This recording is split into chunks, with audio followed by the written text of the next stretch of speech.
Now we're going to cover memory. We're going to start memory anyway. So we're talking about what it is, what's wrong with it, long-term memory, some other interesting parts of memory like expertise. So if you think about your interactions with people in daily life, memory is pretty important. And so what are some things in pop culture that you can see where memory is a large influence? We can think about movies. So Memento, 50 First Dates, The Butterfly Effect, The Notebook.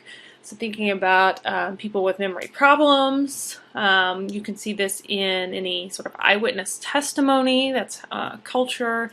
So memory is a large research field in cognition, especially because it is so interesting in all these different parts and all these different issues that you have with memory. So a little bit about the brain first. The hippocampus we've talked about before as being a very big influencer on memory, and that's where memory it's moved into permanent storage. So it's considered the consolidation area, and the way I like to think about it is as a refrigerator. So let's say you're trying to make Jell-O.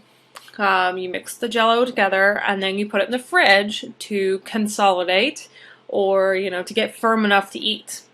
If you take the Jell-O out or your fridge breaks, you can't form any new memories or no new Jell-O. So the hippocampus really is a sort of temporary storage for memories that are waiting to become permanent. If it is broken, it's called severed. You'll have a hard time forming new memories, which is anterograde amnesia. That'll be in one of the next chapters. The prefrontal cortex, which sort of does everything, right, is where we will create new memories.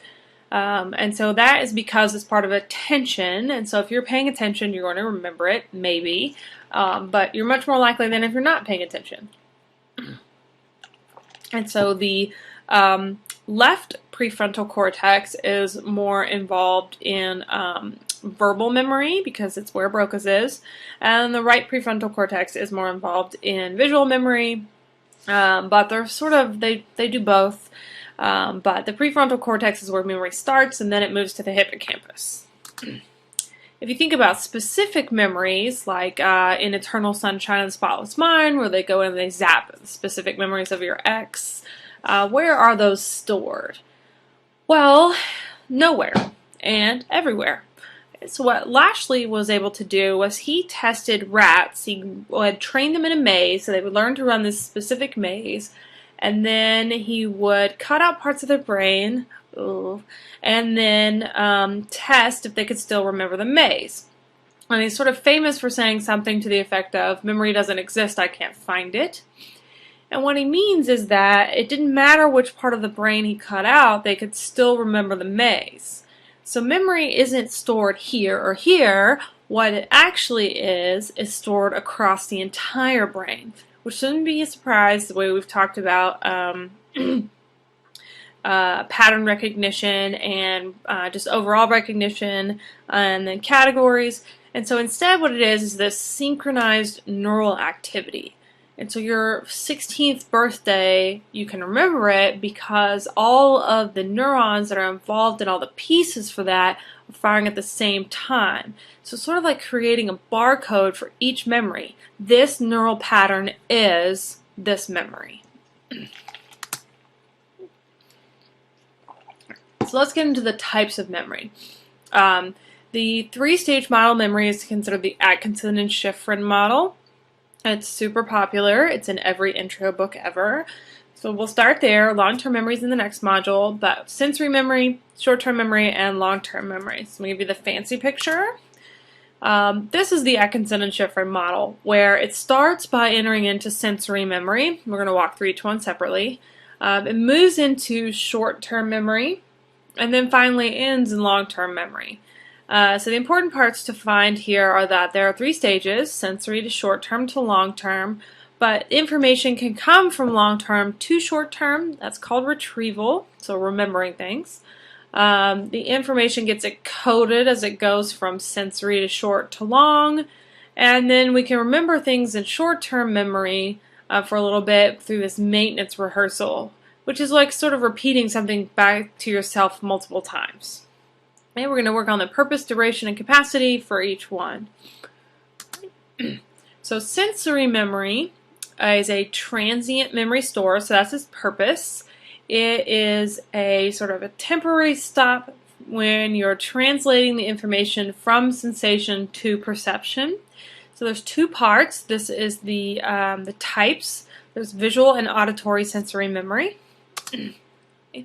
And those memories are both brief, that's the duration, very brief, 2 seconds less, and capacity is a very large store. So we can store a lot of information at once, but only very briefly. So the purpose is a transient memory store, the capacity is a lot, the duration is very short, and then the types. So visual sensory memory is called iconic memory, so think about it as icons on your screen. Auditory sensory memory is called echoic memory, like an echo of what you've just heard. Okay, so this is our sort of like sorting it all out area where we decide what to pay attention to. So how do we know that sensory memory is brief but large? And this is where we get into Sperling's task. I'm going to show you what it looks like here in a second. But he had either a whole report procedure, I'm going to show you a bunch of stuff on the screen, tell me everything you saw, or a partial report procedure. I'm going to show you some things on the screen, tell me row number 3. So kind of like going to the eye doctor. And what his task did was it supported the fact that there was a very large capacity, albeit only briefly. Because before he was able to do this, most people thought that sensory memory was short and sweet, so to speak. So small capacity for a brief amount of time. So it's really important. This is the large capacity for sensory memory. So what he would do is show you very quickly on the screen this set of letters and numbers so that it's sort of hard to remember. And then he would take it away. In the whole report procedure, you were required to tell him all of the letters on the screen. So you would start left to right because we read left to right. If it's a right reading language, you would start on the right. And you would say X, 4, T, maybe you would get the 9. So you'd only get 3 or 4 out of the 12, so you're doing pretty bad. In the partial report procedure, he would ask, okay, tell me just line 3. And then you'd say N85B, and you would get all of them. And so you're doing much better. And by showing that people could remember line 3, although pretty quick, what we're saying is that we've got all 12 characters, we just don't have enough time to get it out of the system before it fades away. So Sperling's task supported the brief nature but large capacity of sensory memory. For short-term memory, stage 2, it's an intermediate store, so between sensory and long-term, that holds information and is also a working area, which we'll get to in a second, for long-term memory. Okay, so it's step 2. The capacity for short-term memory is much smaller. This is 7 plus or minus 2. It's called Miller's magic number. It's a paper from 1956 on how all this different research showed that our short-term memory capacity is pretty small. The duration with no rehearsal is 30 seconds. So you're going to remember something for 30 seconds without any practice. If you rehearse, that's that maintenance rehearsal circle at the top of the picture for the Atkinson and Shiffrin model, you can remember it forever. So it's not an unlimited duration, but it could be, but we don't find that interesting, so we won't do that. Okay. It's also known as working memory. There's a big argument over if they are separate things or the same thing. For our purposes, we can talk about short-term memory being the storage place for everything that's going on, and working memory is the area of information that you are currently processing. So, for short-term memory, the capacity is often called memory span. So it's the number of things that you can immediately report back. So if I give you a big long string of numbers, it's how many I can tell you back. You can improve your memory span by chunking. This is the worst term in cognitive literature. It is really called chunking. It sounds like barfing. But what it means is that we're putting things together in a more meaningful way. We're chunking them into groups. So, Miller's magic number, again, is 7 plus or minus 2 items or chunks. So you're still stuck with that 5 to 9 rule, but if you make things into groups, you're getting more information, more bang for your buck. The chunk size, so how much information can these chunks be, is affected by how meaningful it is to you, so expertise and usefulness, and its relationship to the other chunks that you're trying to remember. So if I have an expertise in something, I can do better than if I'm trying to remember something totally new. So I would be very bad at anatomy and physiology. I haven't had it in a long time, but if I was trying to remember some cognitive tasks, that would be much easier for me. So the way chunking works is that if I give you this big list of numbers, 211, 492, 18, that's right on the edge of your capacity. However, if you group them together as double-digit numbers, 21, 14, 92, 18, you're getting all of that information on the lower end of capacity. So most people can remember 4. Okay. You could try grouping them again into 3s, but then that gets into really long words, and long words are harder. So chunks that are meaningful but still processable. So what about short-term memory? So we can measure people's memory span and think about, well, they're all a little different. Why is everyone a little different, given that we have basically the same structure to our brains? This is where Baddeley's theory of working memory really comes in. So Baddeley's theory is from 74. Atkinson and Schifrin is like 69 to 73. So they were really doing this research at the same time. And it was sort of two veins of thought. That short-term memory was one giant storage house where everyone just did all of the work possible, versus short-term memory was broken into different groups or different homes. Okay. So Baddeley's model says that there's 3 separate capacity components for working memory. There's the phonological loop, the visuospatial sketchpad, and the central executive. They're tied to long-term memory, just like short-term memory.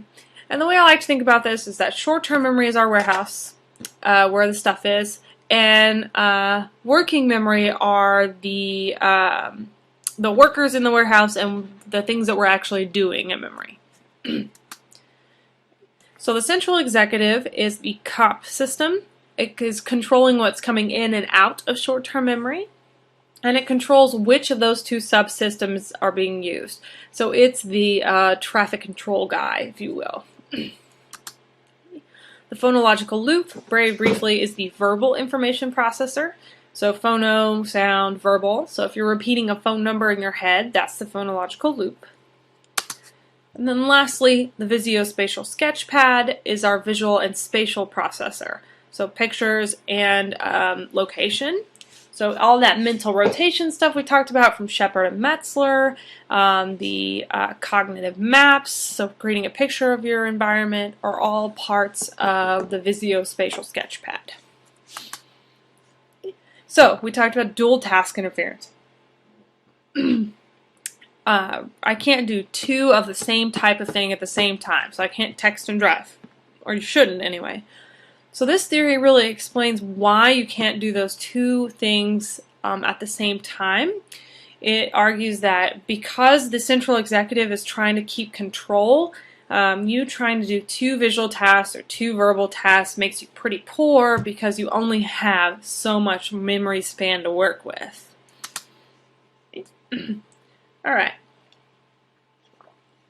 So the phonological loop is a part of working memory, to get in these a little more in depth.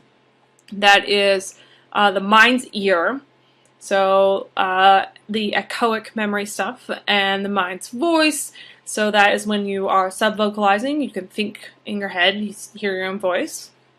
And The way that we keep things in memory is articulatory rehearsal. So that is the speaking inside your head. And that requires a lot of effort because, remember, in body cognition, if I am speaking inside my head, my brain is activating as if I'm actually speaking. So it activates the entire motor cortex that controls all this muscle movement here on your face. Once that verbal information is spoken internally by your voice, internal voice, your internal ear can hear it, and that's how we keep the loop going. So hence the loop part of the phonological loop. So if you ask people to remember words, just straight, here's the list of words, remember them, and then what is the probability of remembering them? You get a nice pretty picture for short to long. So as I get more syllables, I get less recall. So it drops as we get to long words. And that's because when I'm repeating and having to articulate them in my mind's voice, short words are easier and faster to say, so I can repeat them more, versus long words take me a lot longer and I might forget some of them. Other cool thing that you get is if we have words that are very phonologically dissimilar, meaning that they don't sound the same and they don't rhyme, we do better. We remember almost 80%, so 60-80%. However, you're going to get confused if I give you a bunch of similar sounding words. So you've got two effects going on here on how complicated it is to repeat and how similar they are, so we get confused because you're trying to articulate the same words and your brain's like, oh, those are the same, I'm going to forget one of them. Okay. The second piece, the visuospatial sketch pad, or scratch pad, either way, is the idea that this is all a spatial process, but spatial processes are often considered visual, even in blind people, because they are imagining the 3D environment. And so moving your mind's eye now from one spatial location to another is that the parts of the brain system that control the movement of the eye are also involved with planning speech. I'm sorry, I'm going to say this wrong. The idea that moving the mind's eye also includes the parts of the brain system that moves the physical eye. So that's this embodied idea, just like verbal working memory is part of Broca's. Okay. So if you are trying to remember spatial information, you are going to be activating the same areas as visually seeing them. So this is Brooks' scanning task. And so what we have people do, and this is one of the experiments you should do, is say either in or out for the corners of a letter. So those first two are on the outside of the letter F. And so as you hit each corner, you have to say in or out. And you're either asked to speak that out loud, in, out. So it would be out, in, out, in, out. Or you're asked to point to it on the screen. So you're pointing in, out, in, out, okay, as a yes or no. And people are much slower when you ask them to point because it is doing two visual tasks at the same time. So I am having to both remember what it looks like in my brain and also do a visual of spatial task of pointing. And so that makes me very slow at it. Versus if I'm just speaking, that makes me a lot faster. So this is dual task interference, the difference between the speaking and the pointing pieces. Alright, lastly, our COP system. So this central executive is like sort of the key component that makes it different than short-term memory. And the reason that people think there's a central executive is because you get such different results for these visual tasks and these phonological loop tasks. And that's by studying dual task interference or doing dual task coordination. So there's got to be some sort of system there that's controlling, okay, yes, you can do the verbal, okay, yes, you can do the visual, oh no, you want to add another verbal? No, no, no, can't do that. So there is a system that keeps us from exploding, essentially, and doing too many of the same thing at the same time. And so how does this work? Well, content-based organization is that spatial and object information is sort of stored in separate locations. And we haven't really sort of supported that idea because neuroimaging data sort of suggests that working memory is all up here on the prefrontal cortex. So maybe it's not that we know that space is here in the parietal lobe and objects are down here in the temporal lobe, but more process-based organization, where the executive control processes are carried out in the prefrontal cortex and the storage is stored somewhere else. So it's not about where the information is stored, more about where the different processes are located in the brain. So how can we measure working memory? We talked about measuring memory span, very similar idea, and there are a bunch of tests. So the way to know if it's a working memory test, there's one rule. Does it have the word span in it? It is a working memory test. Okay. So there's letter span, digit span, and word span. And this is an example of what's called the O-span task or operation span. So what they do is they give you this one at a time. So you'll only see one problem on the screen at a moment. So you say, you have to read these out loud. So this is how you do it. Is 5 times 3 plus 4 17? Well, no. And then I would say the word book. Okay. And then I would get the next one on the screen. Is 6 times 2 minus 3 8? No. House. Is 4 times 4 minus 4 12? Yes. Jacket. Rinse, wash, and repeat. Okay, so you would have to say out loud the answer to the question, the answer, and then the word.